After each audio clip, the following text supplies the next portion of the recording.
Assalamualaikum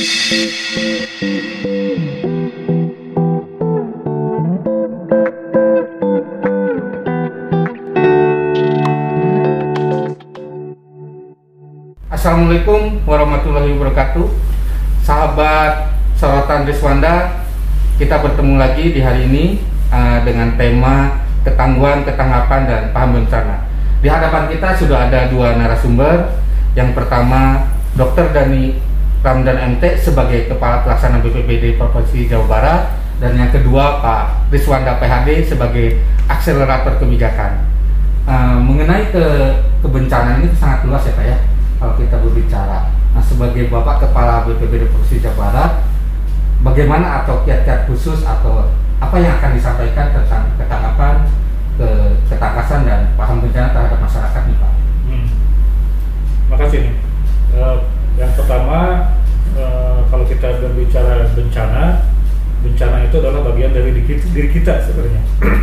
Khususnya yang kita hidup di Indonesia, Jawa Barat di dalamnya, karena Indonesia ini termasuk negara dengan risiko bencana tinggi.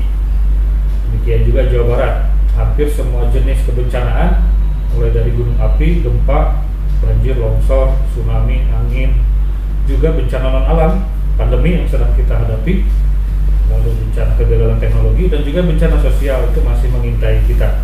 Sehingga hampir tidak ada satupun manusia di Jawa Barat ini, Indonesia pada umumnya, yang tidak punya potensi atau risiko tertimpa bencana.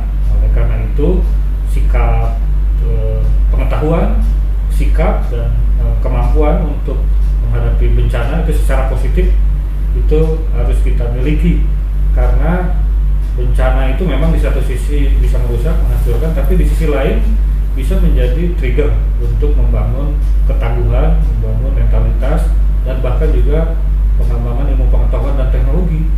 Contohnya di Jepang ya, negara yang demikian tinggi intensitas bencananya, tetapi mereka tidak jadi miskin tertinggal, justru maju, industrinya maju, teknologi pengetahuannya maju, karena ditantang oleh kondisi alam dan kebencanaannya. Itu sebenarnya. Kalau untuk langkah yang aktif nih Pak, yang dilakukan BPBD untuk memberi pemahaman ke masyarakat terutama ya, karena masyarakat kita itu sekarang tuh cuek bebek Pak terhadap informasi atau apa. Betul. Apa langkah-langkah yang dilakukan BPBD nih? Biasanya memang kalau sudah bencana yang terjadi baru sadar gitu, oh iya kita ternyata mitigasinya lemah, kita nggak ada early warning system dan sebagainya. Makanya BPBD saat ini sudah menjalankan paradigma baru dalam manajemen penanggulangan bencana yang disebut adalah pengurangan risiko, PRB, pengurangan risiko bencana. Jadi tidak hanya bergerak ketika bencana terjadi, tapi kita lebih fokus, lebih mendorong aktivitas kita di upaya-upaya pencegahan dan kesiapsiagaan. Bagaimana upayanya? Nah, ini juga mengalami perkembangan. Sebelum pandemi kita memang banyak sekali masuk ke lapangan ya, ke masyarakat, keliling, sekolah, ke instansi-instansi untuk memberi penyuluhan, dan itu membutuhkan memang energi yang cukup besar, waktu, tenaga. Nah, ketika pandemi memang awalnya kita tersendat karena kita tidak bisa melakukan itu secara face to face, secara fisik. Tetapi kita mengembangkan kreativitas menggunakan format-format digital. Saat ini website kita bisa dilihat sangat lengkap, karena di situ selain pusat informasi mulai dari cuaca, informasi peringatan dini, juga konten-konten mengenai edukasi kebencanaan ada di sana. Lalu kita kembangkan juga di media sosial, karena ternyata masyarakat Indonesia ini sangat aktif di media sosial. Jadi kita punya IG keempat tertinggi di antara perangkat daerah di provinsi followernya, kemudian Facebook, YouTube channel, sampai TikTok juga ya, selain Twitter. Nah, karena untuk generasi tertentu segmen pasarnya di TikTok. Nah, ini kita bikin dengan cara seperti itu. Alhamdulillah pesan-pesan kita mengenai mitigasi, pesan-pesan kita mengenai pencegahan kebencanaan, dan juga tips-tips untuk bagaimana menghadapi banjir, menghadapi longsor dan sebagainya itu tersebar lebih masif. Di samping terus upaya-upaya kita ke sekolah melalui program Satuan Pendidikan Aman Bencana, ke desa melalui Desa Tangguh Bencana, membentuk keluarga tangguh bencana, itu terus mainstream ya, di radio, di televisi, di koran kita juga tetap melakukan upaya-upaya edukasi dan publikasi. Dari Pak Riswanda PhD sebagai akselerator kebijakan bisa mengungkapkan atau pendapat asas pemaparan Pak Dhani Rano, kami persilakan. Baik, saya sebetulnya belajar dari beliau ya, banyak tadi pencerahan terkait program apa saja yang berjalan, dan mungkin nanti ini bisa diukur kan Pak ya, tingkat keberlanjutannya, termasuk membentuk catatan. Saya pernah menulis esai Pak, sebuah catatan mengenai bagaimana ketanggapan bencana, bagaimana indeks ketanggapan bencana itu perlu juga untuk kita garis bawahi integrasi data berbasis geospasialnya. Kan pemimpin seperti Pak Dhani kan tentunya kan idealnya bisa menjadi role model bagi kajian. Nah ini dari sisi akselerasi kebijakan namanya ini Kang Dhani bagaimana kemudian akselerasi kajian kewilayahan itu bisa menghasilkan satu data. Memang saat ini kan sedang didorong ya Pak, data bukan hanya data terjadinya bencana tentunya, tapi kan bagaimana data yang ada ini bisa digunakan sebagai kajian kewilayahan. Satu misalnya menumbuhkan data regulasi kewilayahan. Misalnya kalau misalnya kan ada disebut dengan agile governance. Nah, agile governance ini bicara bagaimana pemerintah ini bisa bergerak dengan dinamis dengan pemimpin yang kreatif seperti ini.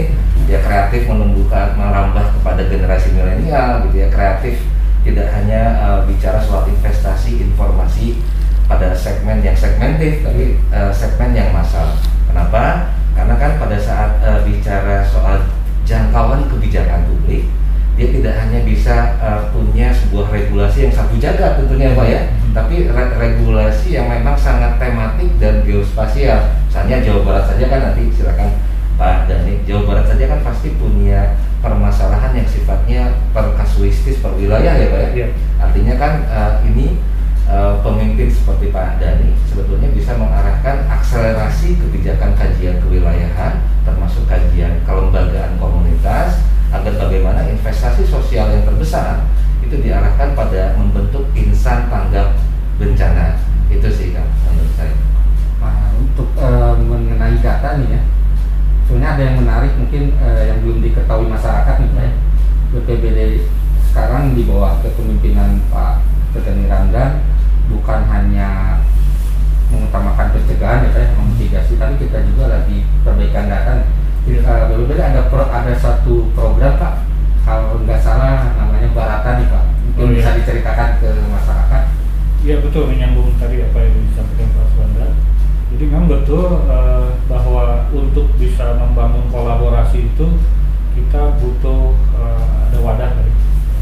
Dan itu yang paling utama adalah informasi. Data dan informasi itu bisa menyebar ke semua komponen stakeholder sehingga mereka bisa berpartisipasi, bisa berkolaborasi. Dan karena itu kita mengembangkan yang disebut sistem informasi Barata. Mungkin 3 bulan ke depan akan ada di HP kita ya, aplikasi. Sekarang masih berbasis web, web BPBD. Jadi selama ini kita data laporan kejadian bencana itu hanya mengalir begitu saja dari kabupaten ke provinsi, provinsi ke BNPB sebagai laporan harian begitu. Kami kembangkan sekarang dari laporan yang harian itu kita analisis ke kebutuhannya. Jadi kalau ada banjir menimpa sekian ratus penduduk, sekian rumah dan sebagainya, butuh apa saja, kita bikin mesin penghitung gitu. Sehingga keluar, oh butuh selimut, butuh perahu karetnya sekian, butuh makanan minumnya sekian. Lalu saat yang sama kita juga sedang bekerja sama dengan perguruan tinggi lain, Telkom University, sedang membangun sistem informasi logistik karena selama ini manual. Gudang provinsi, ada gudang kabupaten kota masing-masing gitu. Kita tidak tahu apa yang ada di gudang kabupaten kota. Provinsi biasanya mensupport kabupaten kota. Nah, dengan sistem informasi ini kita dalam satu waktu tahu kondisi logistik dan peralatan yang ada di semua kabupaten kota. Sehingga ketika muncul bencana, ada kebutuhan ini, langsung kita sandingkan dengan data logistik dan peralatan, itu bisa ketahuan, oh ternyata ada gap. Nah, gap itulah yang nanti bisa diakses oleh masyarakat ataupun siapapun pelaku dan giat kebencanaan untuk ikut membantu peralatan, membantu logistik dan sebagainya, termasuk sumber daya manusianya. Karena terus terang SDM kami di BPBD itu sangat tidak memadai dibandingkan dengan jumlah kejadian bencana harian ada di Jawa Barat. Banyak sekali itu diisi oleh bantuan dari para relawan, hanya sporadis.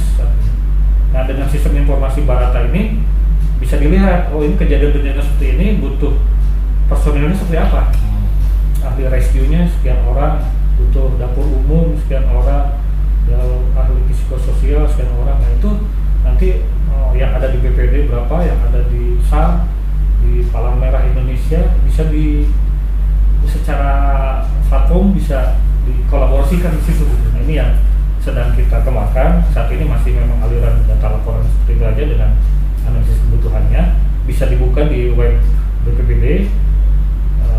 Nah dalam 3 bulan ke depan kami mudah-mudahan selesai aplikasi sistem logistik. Nah nanti bisa muncul tuh, jadi masyarakat bisa ikut berkolaborasi. Nah dari sistem informasi itu juga implikasinya kita menjadi punya data sejarah kebencanaan Jawa Barat untuk kajian lebih lanjut, punya juga sistem informasi penanggulangan pasca bencananya. Selama ini kita kadang-kadang tidak tercek lagi, setelah kemarin kena banjir, kena longsor, ini perbaikan rumahnya sudah selesai belum, jalan jembatannya sudah pulih belum, pasarnya sudah kembali jalan. Nah ini kadang-kadang kita belum cek. Nah, si sistem informasi Barata ini menggabungkan sama informasi kebencanaan sehingga kami pimpinan dan masyarakat semua bisa melihat itu semua gitu sebagai wujud dari budaya tangguh bencana Jawa Barat. Menurut Pak Riswanda ini, bagaimana langkah-langkah atau kegiatan aktif yang sudah dilakukan oleh BPBD melalui kepemimpinan Pak Dhani? Ya tentunya sudah cakep ya. Artinya kan pada saat Barata bisa menjadi barometer realitas ya, saya menyebutnya gitu. Kalau pada saat sistem sudah bisa menjadi barometer realitas data, maka ya evidence based policy atau kebijakan berbasis bukti tentunya bukan mustahil untuk dilakukan di kajian perwilayahan. Mungkin catatan kritisnya adalah seperti yang Bapak bilang tadi, karena ini sifatnya multiple helix ya Pak ya, bukan quadruple lagi, ini multiple helix karena ada aspek lingkungan natural di sini. Artinya bahwa organigram gugus tugas, kan tadi kan ada lintas kedinasan, yang bahkan lintas kelembagaan komunitas.